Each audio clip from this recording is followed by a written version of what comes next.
Olá, tudo bom? Muitos beijos a todos. Aqui vamos para mais uma reflexão, mais um aprendizado do nosso Evangelho. Com Jesus vamos iluminando o nosso pensamento, aquecendo o nosso coração, encontrando conosco mesmo, nos entendendo mais, sabendo das nossas capacidades, dos nossos defeitos, das nossas virtudes. E é Ele que vai nos ajudar neste processo de aperfeiçoamento. Estamos sabendo aqui, na reencarnação atual, por mais uma oportunidade de aprendizado, de corrigenda, de aprimoramento. E a gente, sem dúvida nenhuma, vai muito bem, muito melhor se a gente for com Jesus. Então, nesse momento, vamos fazendo a nossa prece, pedindo a espiritualidade amiga que aqui esteja, iluminando a nossa mente, aquecendo o nosso coração, para que todo o aprendizado que vier a partir deste momento possa fazer parte de nós e que possamos processá-lo e colocá-lo em prática nas nossas horas. Sabemos que cada hora é um presente de Deus para nós e a gente precisa aprender a bem utilizá-la. Assim pedimos a bênção do Pai, falando a Ele: Pai nosso, que estais no céu, santificado seja o vosso nome. Venha a nós o vosso reino, seja feita a vossa vontade, assim na terra como no céu. O pão nosso de cada dia nos dai hoje. Perdoai as nossas dívidas, assim como nós perdoamos a quem nos tem ofendido. Não nos deixeis, Senhor, cair em tentação, mas livra-nos de todo mal. Que assim seja, graças a Deus. Nesse momento, gente, passou aqui na minha cabeça um filminho. Eu lembrei de todos vocês, do salão cheio de gente, de como nós nos reunimos todas as vezes, buscando força para a nossa caminhada, quanto amor nos corações. E acredito que permanecemos assim, com essa mesma chama acesa. E precisamos alimentá-la, porque muitas coisas ainda vão vir. E é por isso que a gente está aqui. O Evangelho é esse alimento espiritual que a misericórdia divina nos permite. E é Jesus na nossa vida, né? Hoje a gente vai fazer os nossos estudos, as nossas reflexões com o capítulo 20, Trabalhadores da Última Hora. E a gente vai ver o item 2, que já faz parte da instrução dos espíritos. Esse item 2 tem o nome: Os últimos serão os primeiros. E é uma instrução do espírito Constantino, 1863. Faz tempo, né? Mas a fala dele faz a gente pensar muito em como nós estamos nos comportando. Como filhos de Deus, a gente tem se habituado muito a pedir, a querer direitos, mas a gente tem se esquecido bastante dos nossos deveres para com Deus, a nossa responsabilidade diante da grande família humana. Temos as nossas famílias, a nossa casa, filhos, pais, marido, esposa. Mas além dessa família, a gente tem uma família bem maior, que a gente precisa e deve. Não fazemos mais nada que obrigação, não, é dever. Aquele que acha que ao praticar a caridade é muito lindo, muito fofinho, assim, ó, desculpa, mas está fazendo o seu dever. E quem não pratica o bem está fazendo o mal. Está malbaratando, desperdiçando o tempo. Então, sim, a gente precisa tomar mais atenção com a nossa disponibilidade de bem servir, seja dentro do nosso lar, buscando harmonia, equilíbrio, compreensão, tolerância, não ver o mal alheio, buscar ressaltar as qualidades, ser compreensivo, benevolente, como diz Jesus. A gente quer que os outros sejam com a gente, mas nós precisamos aprender primeiro a oferecer para os outros. Quando a gente oferece coisas boas, a gente também irá receber. Mas voltando aqui para o nosso estudo da tarde, né? Onde é que a gente encontra? Porque o título do item, os últimos serão os primeiros, faz parte de uma fala de Jesus que está dentro de uma parábola. É aquelas histórias que Jesus contava na tentativa de ensinar e deixar mais claro para quem ele estava ensinando aquela mensagem especial que ele estava trazendo.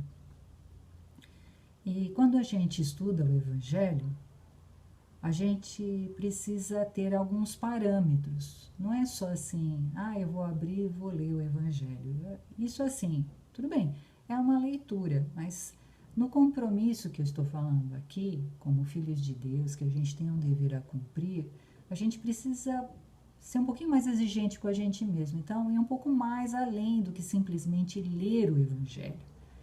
Então, é ter curiosidade, ter interesse por saber onde se passou realmente aquela lição que o mestre trouxe. Por que ele falou aquilo, quando ele passou aquele ensinamento, ele estava falando para quem? Porque isso faz toda a diferença do mundo para entender os ensinamentos de Jesus. A gente sabe que já não é muito fácil.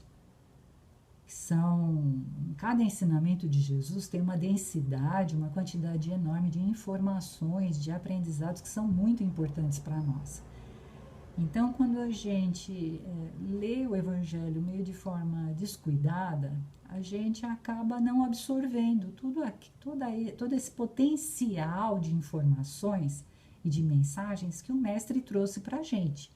Nós ainda espíritas, dentro da doutrina espírita, a gente é abençoado, né? Porque o plano espiritual mastigou tudo para a gente direitinho e traz para a gente muito mais claro, que é o que fez aqui o nosso irmão Constantino. Mas não vamos nos acomodar, né? A gente tem essa condição difícil do acomodar. Tudo bem, o plano espiritual está aí, ele vai explicar, então da minha parte está bem. Não está bem não, né? Então, o plano espiritual, quando trouxe para a gente a doutrina espírita como consolador prometido, eles deixaram bem claro para a gente. Eles disseram assim, olha, a gente não vai mudar nada não do que Jesus trouxe, mesmo porque quem preside, né, toda essa organização espiritual do plano maior é Jesus mesmo. Então ele fala, olha, não vou mudar nada não.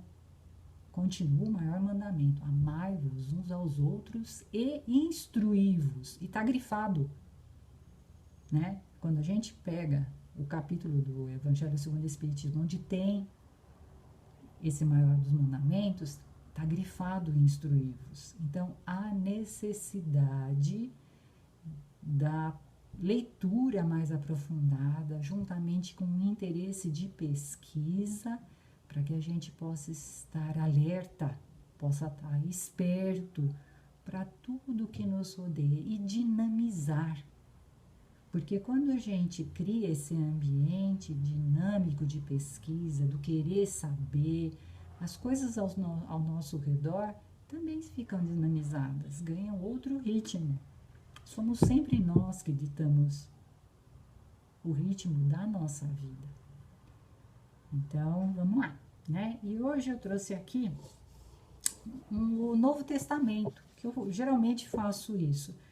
A gente tem sempre o Evangelho segundo o Espiritismo, mas eu vou dar uma pesquisadinha no Novo Testamento. O meu é bem pequenininho, está comigo já há muito tempo, e ele tem uma leitura fácil, que é o que me ajuda bastante a poder compreender melhor as passagens que são trazidas aqui no Evangelho segundo o Espiritismo.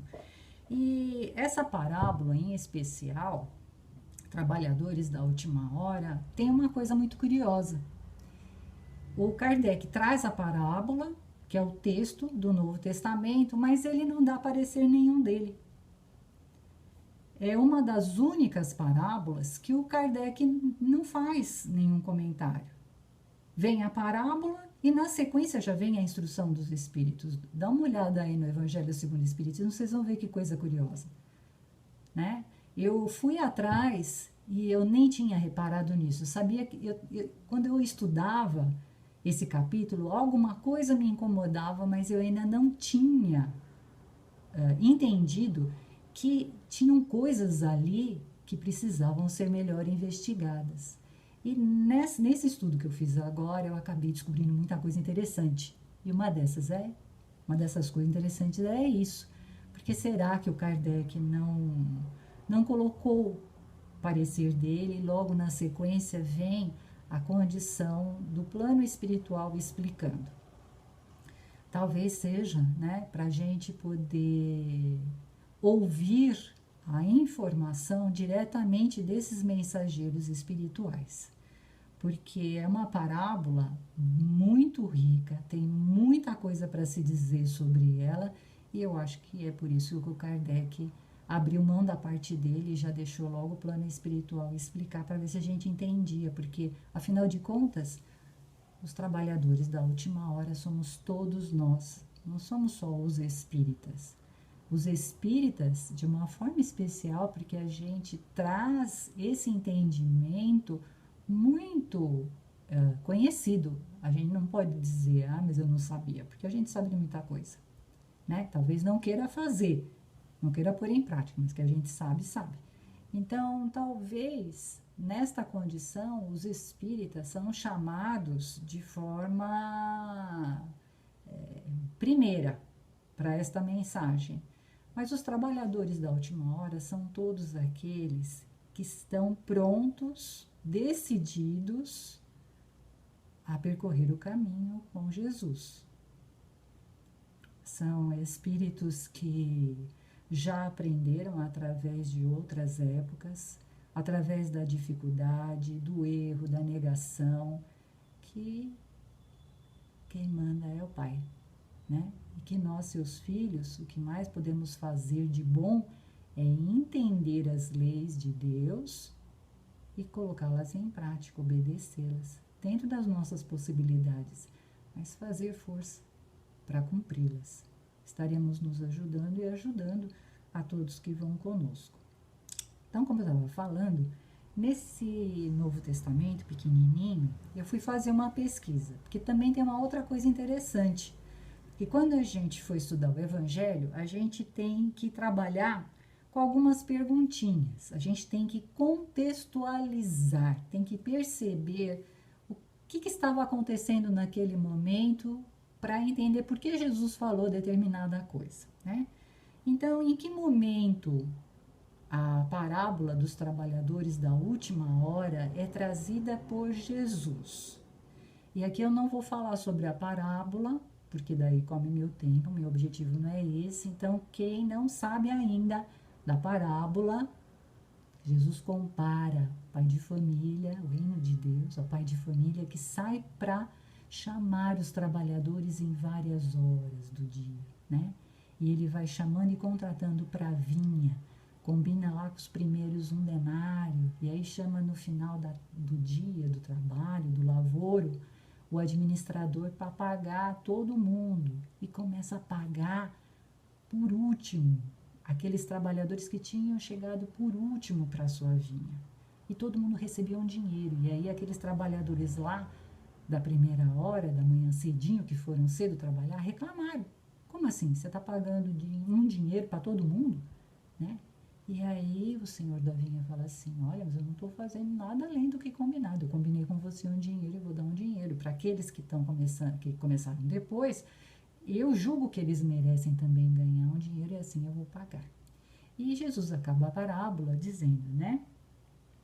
assim os últimos serão os primeiros e os primeiros serão os últimos, porque há muitos os chamados e poucos os escolhidos. Ou seja, ele está falando de valor, qualidade, não valor financeiro, pecuniário, porque a gente, quando lê essa parábola, fica doidinho pensando, pô, pera um pouquinho aí, se Deus é todo harmonia, equilíbrio, igualdade, por que que ele está dizendo aqui, Jesus está dizendo que Deus paga, né, na comparação da história, Deus paga um, né, de um jeito e o outro que começou mais tarde vai pagar também o mesmo valor?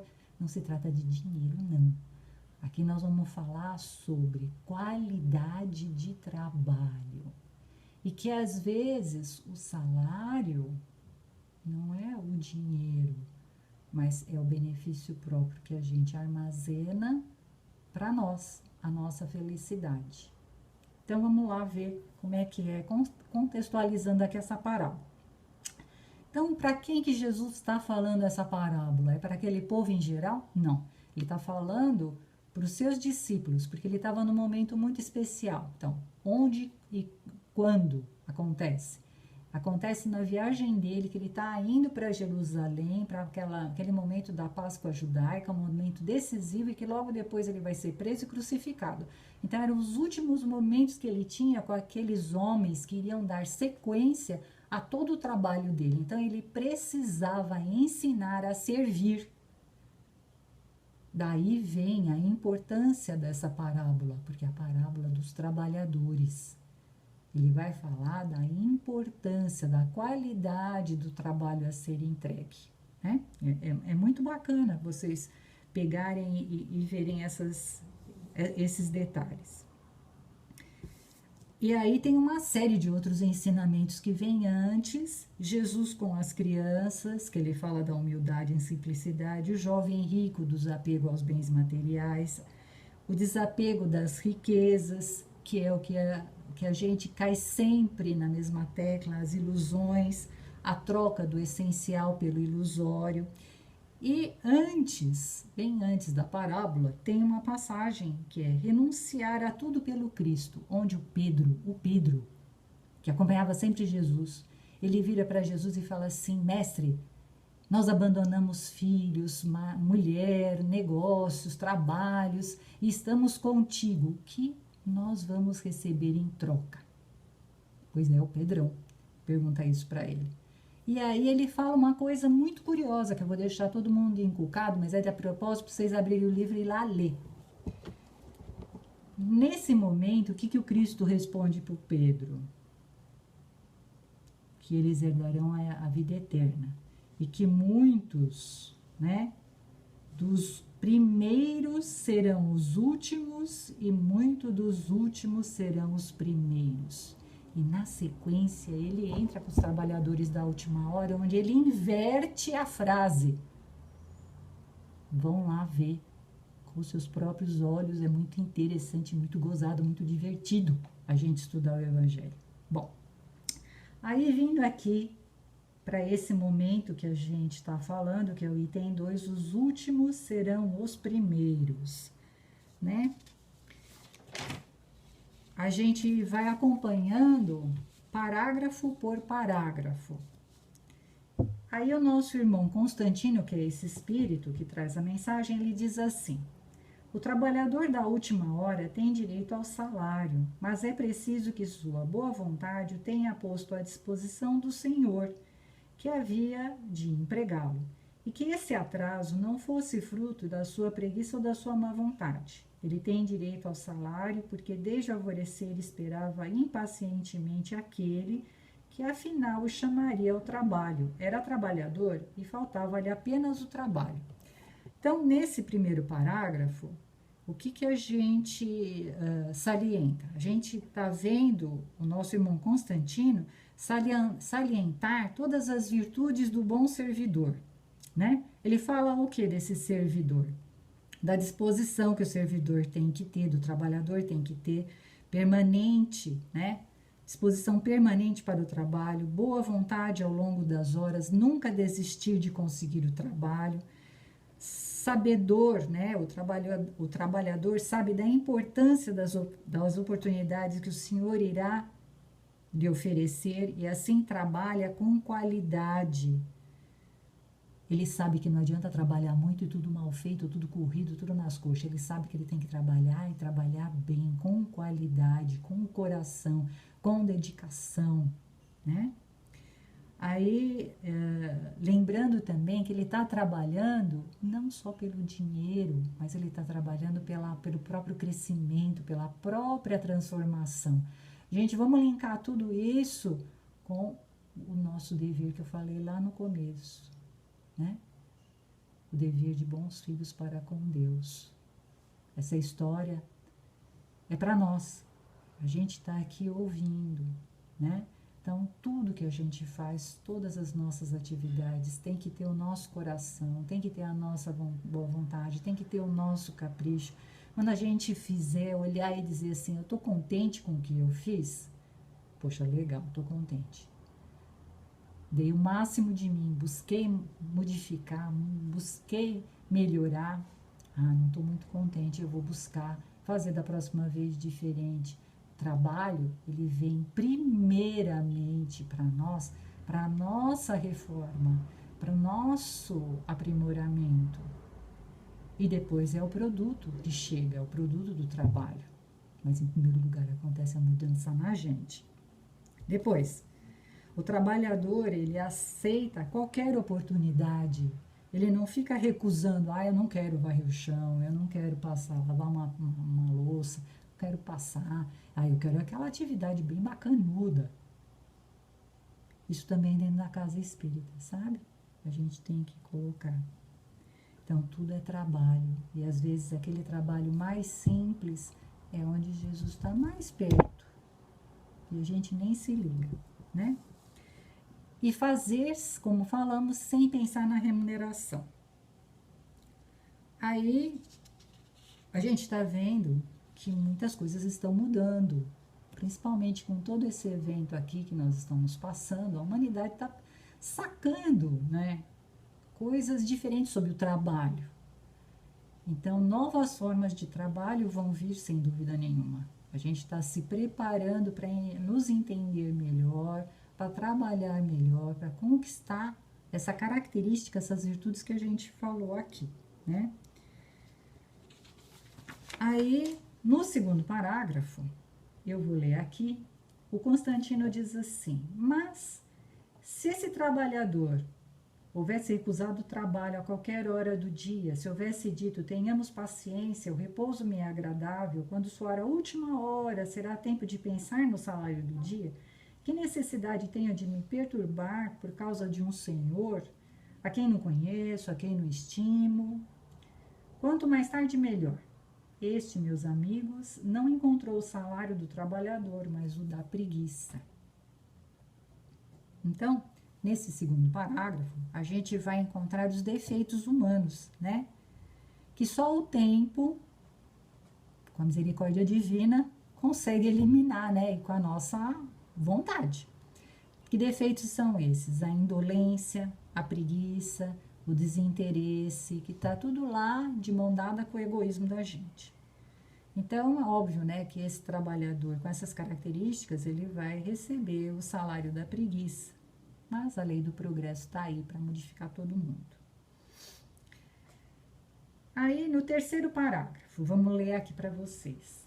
O que acontecerá então àquele que, ao invés de permanecer simplesmente na inação, terá empregado as horas destinadas ao trabalho do dia para cometer atos culpáveis, que tenha blasfemado contra Deus, derramado o sangue dos seus irmãos, levado à perturbação as famílias, arruinado homens de boa fé, abusado da inocência, enfim, que tivesse se lançado a todas as ignomínias da humanidade? O que será, pois, deste?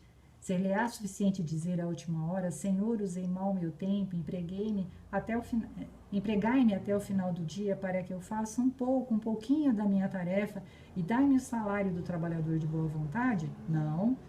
O Senhor lhe dirá, não tenho nenhum trabalho para ti no momento, desperdiçaste o teu tempo, esquecesses o que havia aprendido. E quando estiveres mais disposto, vem, procura-me, e abrir-te-ei o meu vasto campo e poderás trabalhar nele.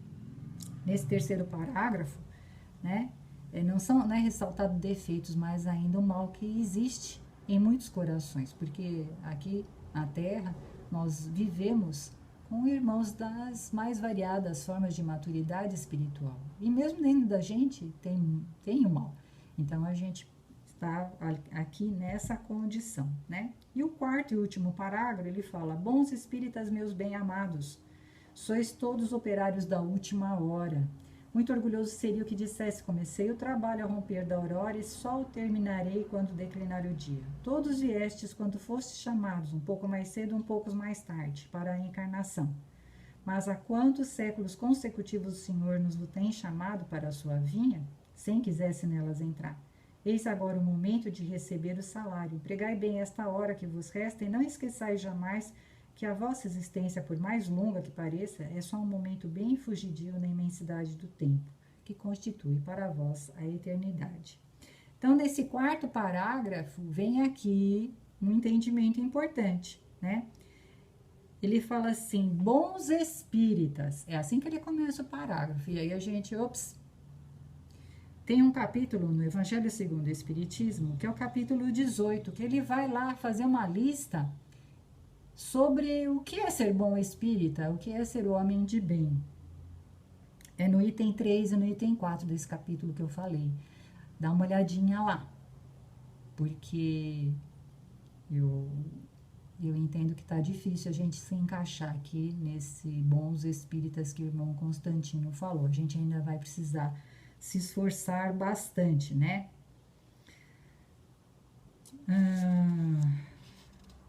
Precisamos entender muito, né, da condição da caridade, de fazer o bem por querer fazer o bem, né? Não desejar cobrar, não desejar retribuição.